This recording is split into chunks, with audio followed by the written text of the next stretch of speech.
Hello and welcome to Serious Economics. Today we are going to start People Development and Environment Paper 1 Chronology video. So let's begin the class. So we are going to cover complete chronology of global and Indian milestones. So let's begin the class. Firstly हम discuss करेंगे 1854 का chief Seattle letter. ठीक है, हम जो है 1854 से लेकर 2023 तक जितने भी इम्पोर्टेंट इवेंट्स हैं इन्वायरमेंट में हुए, हम उन सारे इन्वायरमेंट्स को इस क्रोनोलॉजी ऑर्डर में कवर करेंगे. ठीक है, सो सबसे पहले जो होता है वो 1854 का चीफ सियाटल लेटर इवेंट होता है. ठीक है, जो कि जिसका सिग्निफिकेंस क्या था कि ये first articulation of environmental ethics था. मतलब ये इन्वायरमेंटल एथिक्स का सबसे पहला इंपॉर्टेंट डॉक्यूमेंट माना जाता है. नेचर हमारी प्रॉपर्टी नहीं, हम नेचर का हिस्सा है, ये इसका ओवरऑल समझो कि नेचर या थीम था. और चीफ सियाटल ने हमें ह्यूमंस और नेचर के रिलेशनशिप को एक्सप्लेन किया था. ठीक है, तो पहला इवेंट जो इन्वायरमेंट में होता है 1854 में चीफ सियाटल लेटर. ठीक है, फर्स्ट आर्टिकुलेशन है इन्वायरमेंटल एथिक्स का. कीवर्ड क्या है? Environmental ethics. देन 1962 में रचल कार्सन आते हैं, साइलेंट स्प्रिंग करके इवेंट होता है. ठीक है, रचल कार्सन की साइलेंट स्प्रिंग. रचल कार्सन ने साइलेंट स्प्रिंग नाम की बुक लिखी थी. क्या बताया था इसमें कि पेस्टिसाइड स्पेशली जो डीडीटी के हार्मफुल इफेक्ट्स को उन्होंने बताया था, बर्ड्स और वाइल्ड लाइफ को के नुकसान को समझाया था. एंड रिजल्ट इसका ये हुआ कि पूरी दुनिया में इन्वायरमेंटल अवेयरनेस शुरू हो गई इस किताब के बाद. एंड इन्वायरमेंटल मूवमेंट की मदर जो है वो किसे कहा जाता है? रचल कार्सन को. ठीक है, तो रचल कार्सन ने क्या किया था? Triggered global environmental awareness. ठीक है, अच्छा. नेक्स्ट इवेंट जो होता है वो है 1968 में होता है club of Rome founded and tragedy of commons का. ठीक है, तो club of Rome founded and tragedy of commons. Club of Rome जो है वो साइंटिस्ट और इकोनॉमिस्ट का इंटरनेशनल ग्रुप था. कंसर्न क्या था इसमें कि population growth, resource depletion and pollution, इन पे जो है ये इस कंसर्न से रिलेटेड जो साइंटिस्ट और इकोनॉमिक्स का इंटरनेशनल ग्रुप जो है क्लब ऑफ रोम, इस पे काम करता था. ठीक है, एंड ट्रेजेडी ऑफ कॉमन की बात करें तो ट्रेजेडी ऑफ कॉमन जो है वो गैरेट हैडिन ने दिया है. ट्रेजेडी ऑफ कॉमन जिसका सिंपल मीनिंग ये है कि फॉर एग्जांपल के तौर पे अगर हम समझें कि एक गांव के पास कॉमन एक नदी है. ठीक है, एक गांव के पास एक कॉमन नदी है, उसे सब यूज करते हैं. हर व्यक्ति जो है अब ज्यादा फायदा लेने की उस नदी की कोशिश करेगा. ठीक है, और इवेंचुअली क्या हो जाएगा कि वो नदी जो है वो खराब हो जाएगी. ठीक है, तो कॉमन रिसोर्सेज का ओवर यूज को ही हम कहते हैं ट्रेजेडी ऑफ कॉमन, जो कि गैरेट हैडिन ने दिया था. ठीक है, तो ये किससे रिलेटेड है? Club of Rome and tragedy of common, जो कि 1968 में फाउंडेड हो रहा है. जिसका सिग्निफिकेंस क्या है? Limits to growth concept originated. मतलब ग्रोथ पे लिमिट लगाना, इस तरह का कॉन्सेप्ट जो है इसी चीज से ओरिजिनेट होता है. ठीक है, नेक्स्ट आते हैं हम 1972 के स्टॉकहोम कॉन्फ्रेंस पे, यूएनसीएचई.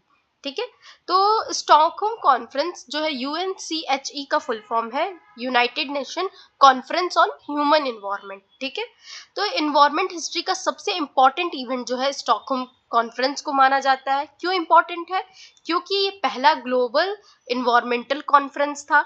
यूएनएपी यूनाइटेड नेशन इन्वायरमेंट प्रोग्राम जो है यहाँ से स्टैब्लिश हुआ था. And world environment day declare हुआ था इस कॉन्फ्रेंस में.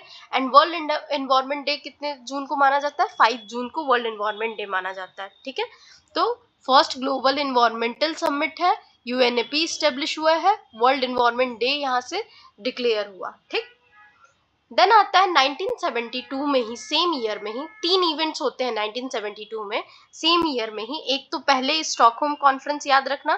ठीक है, मतलब और दूसरा जो है limits to growth, club of Rome. ठीक है, एंड तीसरा जो है वाइल्ड लाइफ प्रोटेक्शन एक्ट आता है इंडिया में. ठीक है, तो इंडिया एंड वर्ल्ड में तीन इवेंट होते हैं 1972 सेम ईयर में. ठीक है, तो वाइल्ड लाइफ प्रोटेक्शन एक्ट और स्टॉकहोम कॉन्फ्रेंस सेम ईयर में आ रहा है. हो सकता है मंथ चेंज हो. अच्छा, limits to growth, club of Rome जो हमने क्या बोला कि 1972 में ये जो है यहाँ तो फाउंड हुआ क्लब ऑफ रोम 1968 में, पर जो लिमिट टू ग्रोथ है क्लब ऑफ रोम जो है ये पब्लिश करते हैं पेपर, रिपोर्ट जो है पब्लिश हुई थी इसकी 1972 में। उसमें मैसेज ये था कि अगर पॉपुलेशन और इंडस्ट्रियल ग्रोथ इसी स्पीड से बढ़ती रही तो फ्यूचर में रिसोर्सेज क्या होंगे, खत्म हो सकते हैं। ठीक है, तो वार्निंग था अगेंस्ट अनकंट्रोल ग्रोथ के लिए। ठीक है, तो पॉपुलेशन रिसोर्स क्राइसिस के लिए एक तरह से वार्निंग था। देन 1972 में wild life protection act India में बनता है। ये ओवरऑल हम वर्ल्ड की बात कर रहे थे, अगर अब हम इंडिया में आ जाए तो इंडिया में वाइल्ड लाइफ प्रोटेक्शन एक्ट बनता है 1972 में, और इंडिया का इंपॉर्टेंट वाइल्ड लाइफ लॉ है ये। पर्पस क्या था, तो पर्पस ये था कि जो इंडेंजर्ड स्पीसीज है उनको प्रोटेक्ट करना, हंटिंग को कंट्रोल करना, एंड प्रोटेक्ट किसको करना, टाइगर, एलिफेंट, राइनो एक्सेट्रा। ठीक है, प्रोजेक्ट टाइगर भी इसीलिए बनाया गया, इसी इंपॉर्टेंट एक्ट से प्रोजेक्ट टाइगर भी क्या होता है, प्रोटेक्ट होता है। ठीक है, तो overall wild life protection act India में क्यों लाया गया, तो protected endangered Indian wild life के लिए। ठीक, देन आते हैं 1974 में। 1974 क्या है, water P and C of pollution act India का। तो water prevention and control of pollution act इसे कहते हैं, जो कि first Indian water pollution law है। ठीक है, इंडिया का पहला पॉल्यूशन कंट्रोल लॉ है। इसका पर्पस ये था कि रिवर और लेक्स को पॉल्यूशन से बचाना है। इस एक्ट के थ्रू जो है जो है एक्ट क्रिएट होते हैं, इस एक्ट के थ्रू दो बॉडी क्रिएट होती हैं, सॉरी, सीपीसीबी एंड एसपीसीबी। ठीक है, सीपीसीबी किसे कहते हैं, central pollution control board, SPCB किसे कहेंगे, स्टेट पॉल्यूशन कंट्रोल बोर्ड। ठीक है, तो दो बॉडी जो है वो क्रिएट होते हैं, सॉरी वाइल्ड लाइफ प्रोटेक्शन से नहीं, वाटर पॉल्यूशन एक्ट से जो है सीपीसीबी एंड एसपीसीबी क्रिएट होते हैं। ठीक है, तो central pollution control board and state pollution control board. और वाटर पॉल्यूशन एक्ट कब आता है, 1974 में, एंड ये क्या है, first Indian water pollution law है। देन 1980 में आते हैं। 1980 में फॉरेस्ट कंजर्वेशन एक्ट आता है इंडिया में। ठीक है, पहले वाइल्ड लाइफ ले आते हैं, फिर वाटर के लिए एक्ट लाते हैं, फिर हम फॉरेस्ट के लिए एक्ट लाते हैं। ठीक है, तो फॉरेस्ट जो के लिए जो एक्ट लाते हैं, तो फॉरेस्ट लैंड को प्रोटेक्ट करने के लिए एक्ट था। रूल क्या था कि स्टेट गवर्नमेंट बिना सेंट्रल गवर्नमेंट की परमिशन के फॉरेस्ट लैंड को नॉन फॉरेस्ट यूज में कन्वर्ट नहीं कर सकती है। ठीक है, तो फॉरेस्ट डाइवर्जन कंट्रोल के लिए जो है फॉरेस्ट कंजर्वेशन एक्ट 1980 लाया गया था, restricted diversion of forest land, इससे याद रखना। देन सेम 1980 में क्या आता है, वर्ल्ड कंजर्वेशन स्ट्रेटेजी IUCN। ठीक है, तो वर्ल्ड कंजर्वेशन स्ट्रेटेजी आईयूसीएन ने पब्लिश की सबसे important contribution, sustainable development concept को आईयूसीएन ने पॉपुलर बनाया। इसका मतलब क्या है कि डेवलपमेंट भी हो और इन्वायरमेंट भी प्रोटेक्ट रहे, present need plus future need दोनों को बैलेंस में देखना। ठीक है, तो वर्ल्ड कंजर्वेशन स्ट्रेटेजी आईयूसीएन द्वारा लाया गया। आईयूसीएन ने क्या पब्लिश किया, इंट्रोड्यूस किया सस्टेनेबल डेवलपमेंट जैसा कॉन्सेप्ट या टर्म। देन बात करते हैं 1981 का, air PNC of pollution act India में आता है। ठीक है, तो air prevention and control pollution act आता है। याद रखना कि 72 जो है वाइल्ड लाइफ के लिए है, 74 वाटर के लिए आया, देन फॉरेस्ट के लिए आया, पहले वाइल्ड लाइफ फिर वाटर फिर फॉरेस्ट, फिर वर्ल्ड कंजर्वेशन आया, देन एयर एक्ट आ रहा है, वाटर के बाद एयर एक्ट आ रहा है। ठीक, तो वाटर और फॉरेस्ट के बाद एयर एक्ट आ रहा है। तो एयर एक्ट किस लिए लाया गया, तो एयर पॉल्यूशन को कंट्रोल करने के लिए। सोर्सेस क्या है, इंडस्ट्रीज, व्हीकल, थर्मल पावर, इनसे जो एयर पॉल्यूशन हो रहा है उनको कंट्रोल करने के लिए, क्लीन एयर को मेंटेन करने के लिए लाया गया। तो रेगुलेटेड एयर पॉल्यूशन सोर्सेस के लिए एयर पॉल्यूशन एक्ट आता है 1981 में। देन अगर ओवरऑल हम रिवीजन करें तो इस तरह से इस तरह से याद कर सकते हैं कि चीफ सियाटल जो है वो किसके लिए 1854 में आया है, तो चीफ सियाटल आया है इन्वायरमेंटल एथिक्स के लिए। ठीक है, देन साइलेंट स्प्रिंग किस लिए आता है, तो साइलेंट स्प्रिंग रेचल कार्सन द्वारा अवेयरनेस के लिए आता है 1962 में। ठीक है, 1854 से सिलसिला शुरू होता है जिसमें चीफ सियाटल लेटर आता है फॉर इन्वायरमेंटल एथिक्स, देन 1962 में रेचल कार्सन का silent spring for awareness, then 1968 में क्लब ऑफ रोम आता है plus tragedy of common, and 1972 में स्टॉकहोम, एंड देन 1972 में limit to growth club of Rome, then 1972 में फिर इंडिया में wild life protection act, water act, forest act, world conservation strategy and air pollution act. ठीक है, अब next बात करते हैं हम अपने 1983 पे, ठीक है। 1983 में क्या आ रहा है, 1983 में ब्रटलैंड कमीशन जो है वो फॉर्म हो रही है, ठीक है। तो यूएन ने world commission on environmental and development WECD बनाई, ठीक है। यूएन ने क्या किया कि world commission on environmental and development WECD बनाई, और इसके चेयरमैन कौन थे, तो ग्रो हैरलेम बर्टलैंड थे, ठीक है। ये जो ब्रटलैंड कमीशन फॉर्मेट हुई है ना, इसका इनका पूरा नाम जो ब्रटलैंड का था वो ग्रो हैरलेम ब्रटलैंड था, ठीक है, ब्रटलैंड था।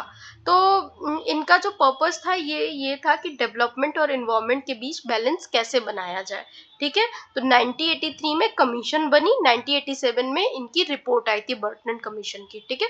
तो ये कमीशन फॉर्मेट हो रही है यहाँ पे 1983 में। 1987 में यहाँ ब्रटलैंड रिपोर्ट आ रही है आवर कॉमन फ्यूचर, ठीक है। और इसके चेयरमैन कौन है, ग्रो हैरलेम ब्रटलैंड, ठीक है।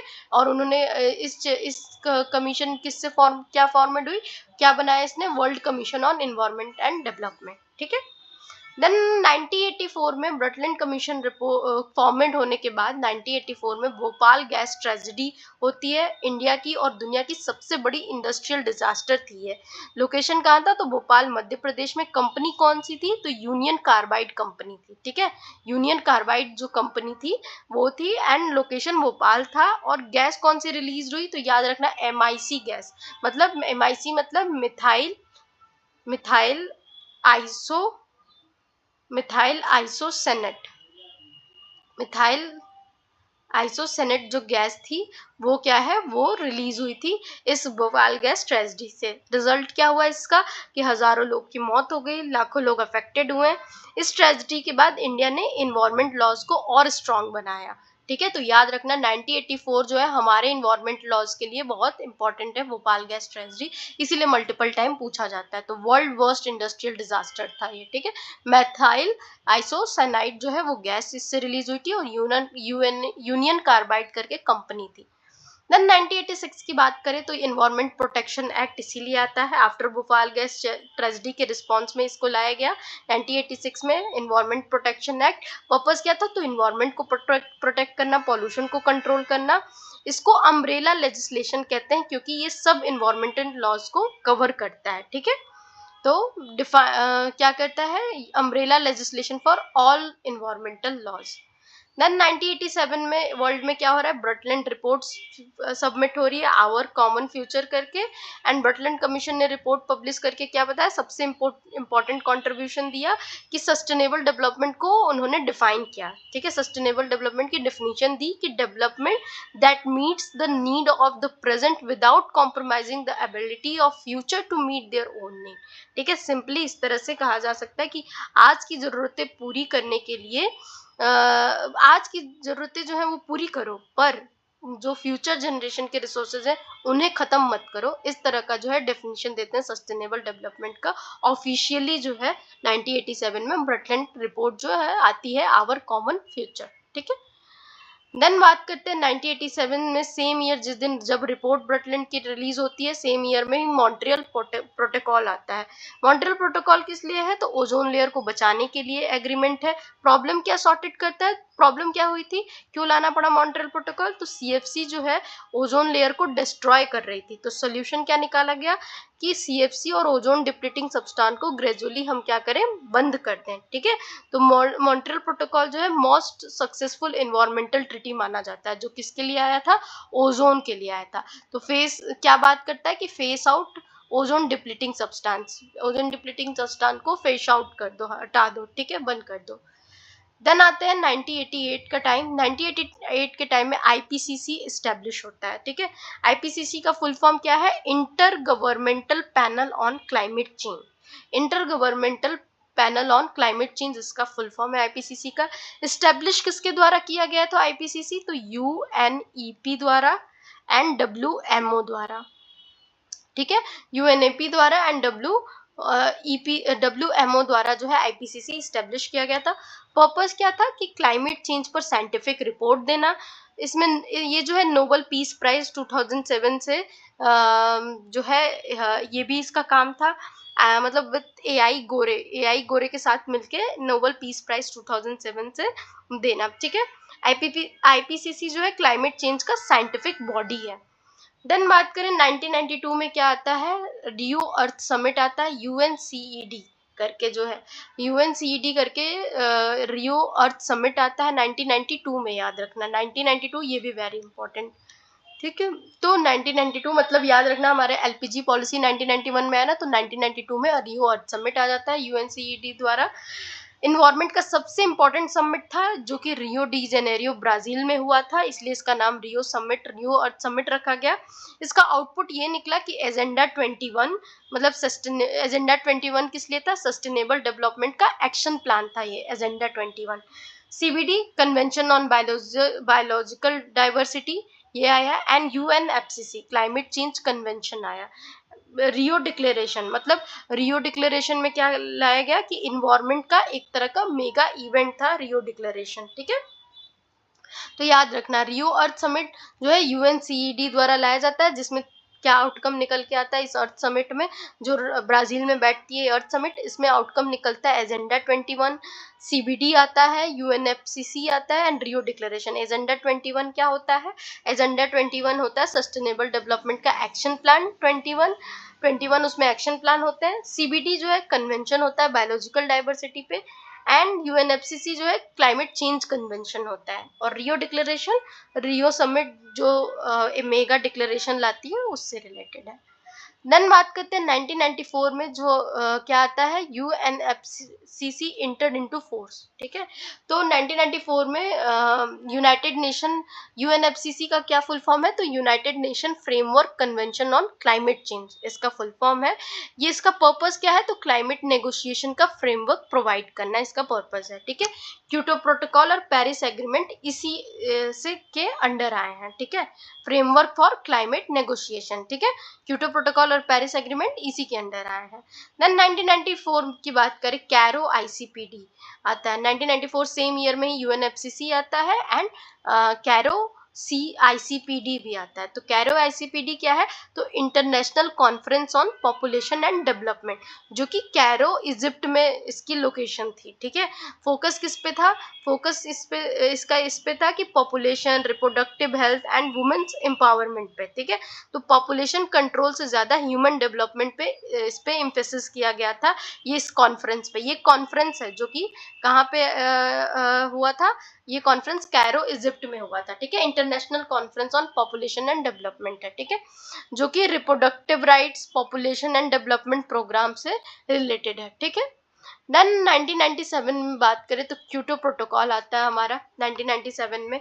क्योटो प्रोटोकॉल किससे रिलेटेड है, तो क्योटो प्रोटोकॉल यूएनएफसीसी के अंडर एग्रीमेंट है, जो 1994 में ये यूएनएफसीसी आया है ना, इसी के अंडर जो है क्योटो प्रोटोकॉल आता है 1997 में।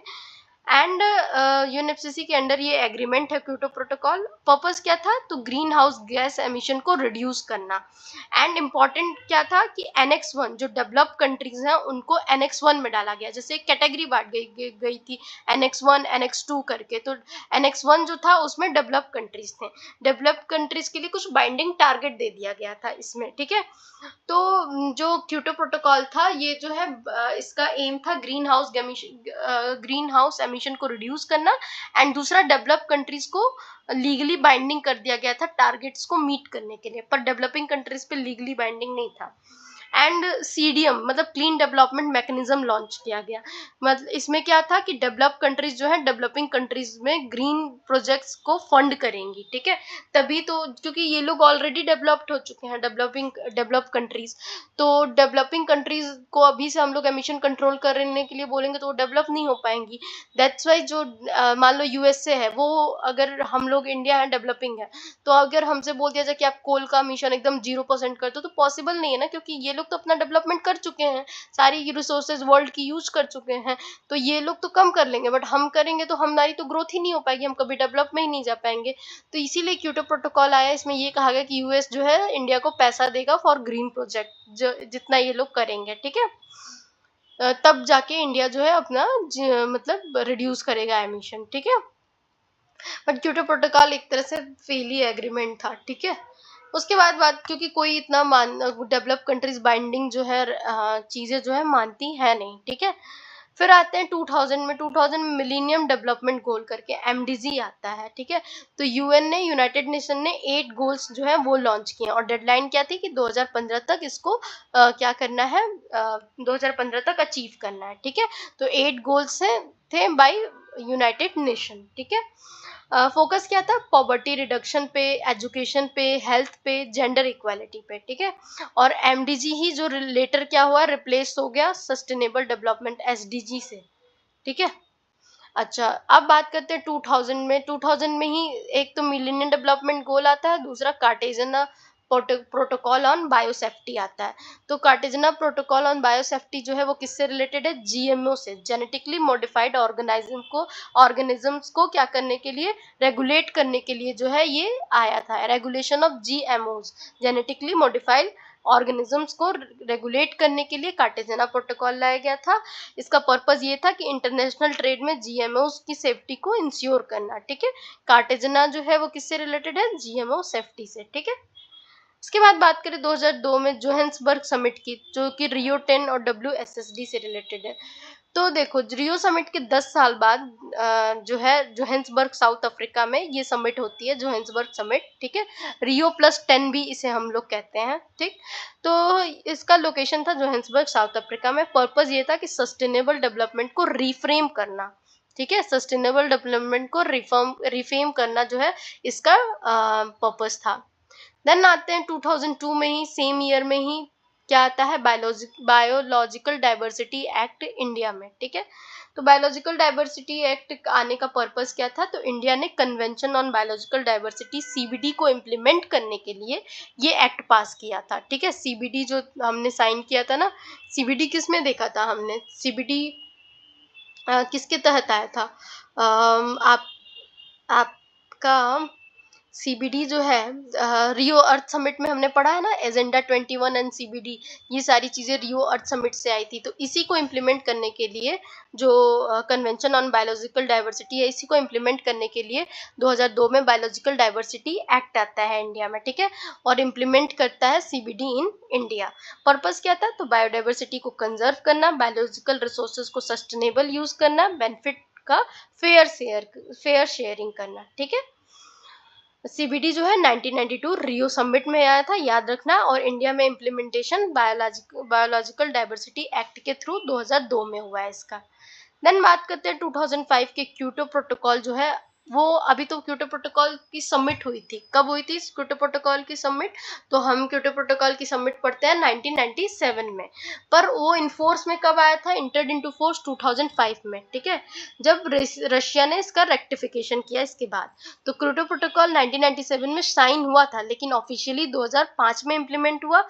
रीजन क्या था, तो रशिया ने इसको रेक्टिफाई किया, तब रिक्वायर्ड कंडीशन जो है वो कंप्लीट हुई, ठीक।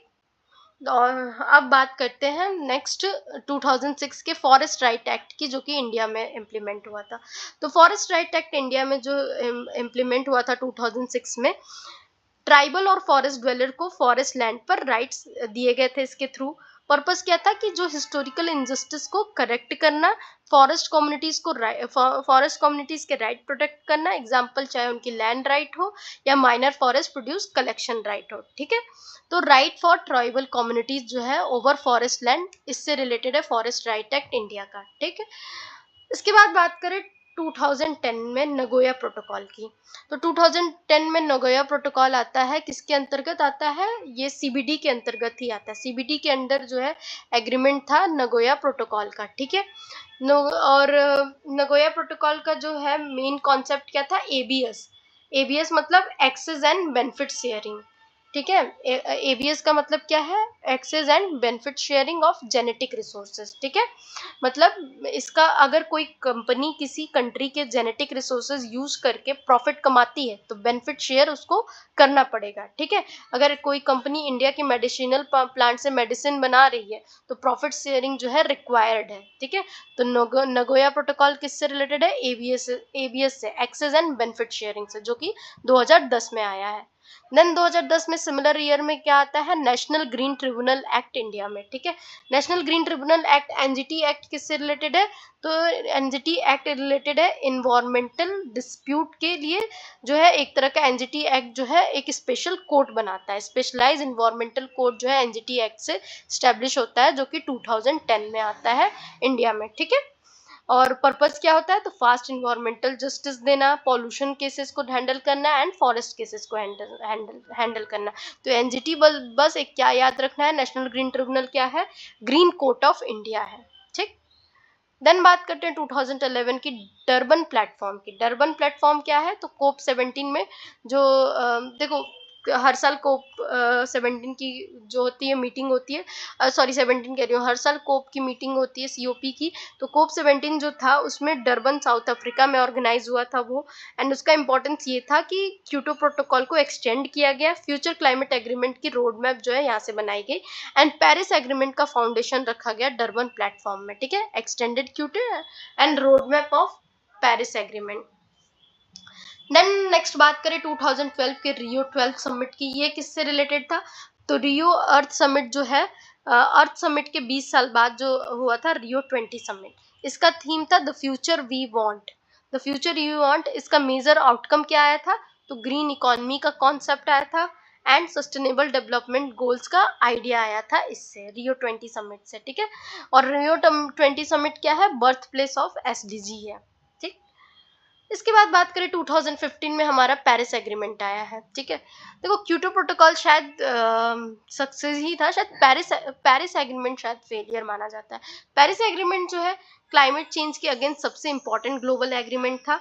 गोल क्या था, ग्लोबल टेम्परेचर को जो राइज हो रहा है उसको कम करना, ठीक है। जो प्रिफरेबली जो है 1.5 डिग्री टू 2 डिग्री, ठीक है, मतलब 1.5 डिग्री सेल्सियस तक रखना, या तो अगर 2 डिग्री है तो उसके अंदर रखना, ठीक है। एक लिमिट सेट की गई, लिमिट टू वार्मिंग के लिए लिमिट सेट की गई।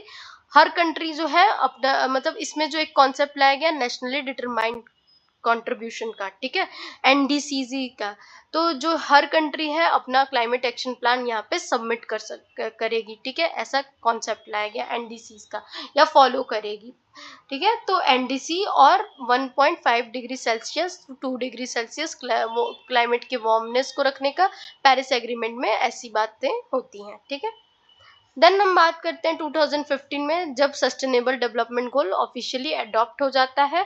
इसको ये जो है 2015 में ही एमडीजी को, जो है एमडीजी कब आई थी, 2000 में, इसको 2015 में एसडीजी द्वारा रिप्लेस कर दिया जाता है। इसमें 17 गोल होते हैं, 169 टारगेट्स होते हैं, जो कि 2015 से 2030 तक सारे ही अचीव करने हैं, ठीक है, रिप्लेसिंग एमडीजी, ठीक। एग्जाम्पल कौन कौन से गोल थे, तो no poverty, zero hunger, climate action, quality education etcetera 17 goals थे, ठीक। देन बात करते हैं 2015 की सेंडाई फ्रेमवर्क की, जो कि किससे रिलेटेड है, डिजास्टर रिस्क रिडक्शन से रिलेटेड है, जो कि 2015 से 30 के बीच में इसका पीरियड था। तो सेंडाई फ्रेमवर्क जो पीरियड है, मतलब अभी 2030 तक चलेगी, तो स्टिल इम्पोर्टेंट है। तो डिजास्टर रिस्क रिडक्शन के लिए ये फ्रेमवर्क है सेंडाई फ्रेमवर्क। इसका फोकस था डिजास्टर प्रिपेयर्डनेस को बढ़ाना, रिस्क को रिड्यूस करना, रेजिलियंस बिल्ड करना, ठीक है। सेंडाई किससे रिलेटेड है, डिजास्टर रिस्क रिडक्शन से। देन 2016 की बात करें, पेरिस एग्रीमेंट इंटर्ड होता है, ठीक है। तो पेरिस एग्रीमेंट जो है, अब पहले तो डिस्कशन होता है पेरिस एग्रीमेंट के रिलेटेड 2015 में, देन ये जो है फोर्स में आ जाता है, इनफोर्स में आ जाता है। तो जो 2015 में साइन हुआ, ये ऑफिशियली इफेक्टिव कब से हो गया, 4 नवंबर 2016 से, ठीक है। और रीजन क्या था, तो 180 कंट्रीज ने पेरिस एग्रीमेंट को रेक्टिफाई किया था। पेरिस जो है साइन हुआ था 2015 में, इफेक्टिव 2016 से हुआ है, बट स्टिल ये ऐसे ही पड़ा हुआ है, कोई कंट्री अभी भी प्रेजेंट टाइम में फॉलो थोड़ी कर रही है, ठीक है। और यूएसए तो अभी बाहर ही निकल गया है। देन 2021 की बात करें, कोप 26 आया, ग्लासगो पैक्ट जिसे कहते हैं, ग्लासगो स्कॉटलैंड में साइन हुआ था। मेजर आउटकम इससे ये हुआ कि कोल फेस डाउन के बारे में बात हुई, methane reduction commitment and 1.5 degree target reframed हुआ, ठीक है। कोल फेस डाउन से रिलेटेड है ग्लासगो पैक्ट कोप 26 में जो आया है। देन 2022 की बात करें, कोप 27 आता है शर्म एल शेख में, ठीक है, इजिप्ट में होता है। और ये किससे रिलेटेड है, तो ये इजिप्ट में होता है। हिस्टोरिक अचीवमेंट ये है कि लॉस एंड डैमेज फंड, मतलब पर्पस क्या था कि क्लाइमेट डिजास्टर से अफेक्टेड जो डेवलपिंग कंट्रीज हैं उनको फाइनेंशियल हेल्प देना। तो कोप 26 जो है किससे रिलेटेड है, सॉरी कोप 27 जो शर्म एल शेख में होता है वो किससे रिलेटेड है, लॉस एंड डैमेज फंड पे अग्रीमेंट होती है। देन 2023 की कोप 28 की बात करें जो कि दुबई में हुई है, ये फर्स्ट ग्लोबल स्टॉकटेक है फॉसिल फ्यूल ट्रांजिशन। मतलब कोप 28 जो है दुबई में हुई है, यूएई में। इसका मेजर आउटकम ये है कि फर्स्ट ग्लोबल स्टॉकटेक है, मतलब कंट्रीज ने एसेस किया कि क्लाइमेट टारगेट कितने अचीव हुए हैं। ये जो है फर्स्ट ग्लोबल स्टेक टेक है, इसमें एसेस करना है क्लाइमेट टारगेट कितने अचीव हुए हैं। फॉसिल फ्यूल ट्रांजिशन का मतलब है कि कोल, ऑयल और गैस से क्लीन एनर्जी की तरफ ट्रांजिशन पर एम्फेसिस देना जो है फॉसिल फ्यूल ट्रांजिशन है। ठीक है, that's it for today, thank you.